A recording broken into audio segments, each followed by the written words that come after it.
की बेटी सुषमा कुमारी, धनबाद जिले के गोविंदपुर प्रखंड के साराज पंचायत के रामपुर पहाड़पुर की पावन धरती पर जेबी कैसे इसके सभी सदस्यों तथा यहाँ आए सभी लोगों को जोहार करती हूँ।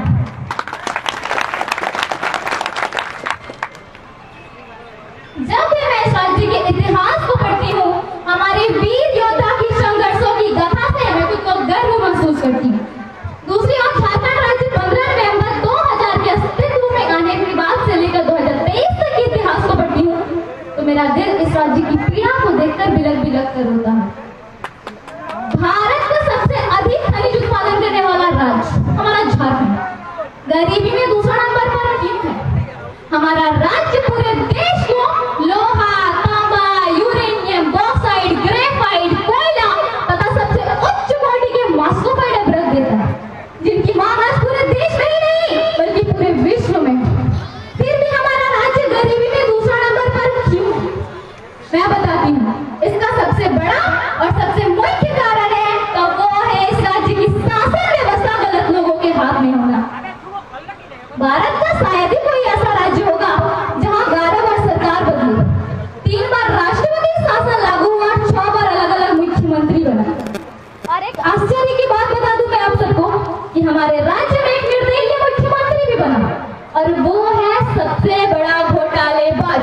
जी हाँ, झारखंड का पहला और भारत का तीसरा निर्दलीय मुख्यमंत्री श्री मधु कोड़ा जी। उन्होंने अपने शासनकाल में 34,000 करोड़ का घोटाला किया।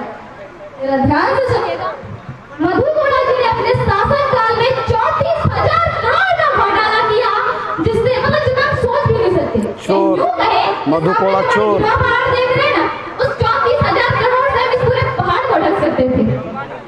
और इतना ही नहीं, 4 करोड़ की रिश्वत देने का इस पर जुर्म भी सिद्ध हुआ। पता चलने पर 144 करोड़ की संपत्ति जब्त हो गई और हंसी तो तब आती है जब दिसंबर 2017 में इन्हें दोषी ठहराया गया और मात्र 3 साल की जेल की सजा और 25 लाख का जुर्माना दिया गया।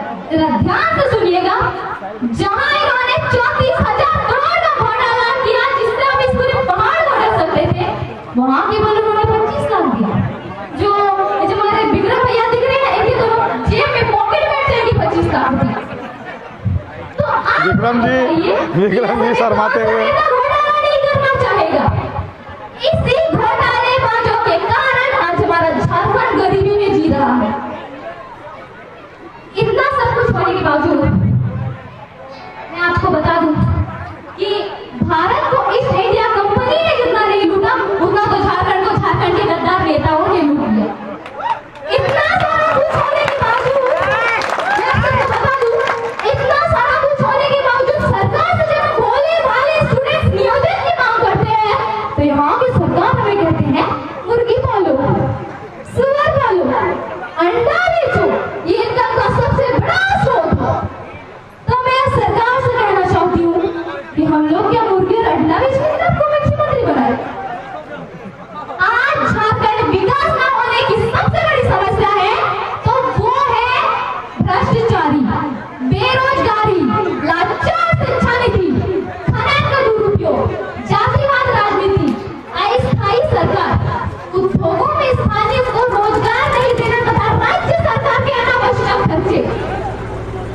अगर 2024 में झारखंड को बदलाव का उदय कराना है तो मैं सुषमा कुमारी झारखंड के 5 प्रमंडल, 24 जिला, 45 अनुमंडल, 264 प्रखंड, 32,615 गाँव तथा 4,402 पंचायत की आह्वान करती हूँ। किसान आप झारखंड टाइगर जयराम मातो के नेतृत्व में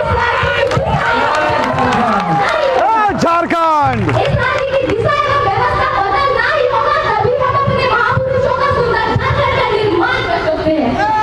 जय झारखंड। अंत में मैं अपने शब्दों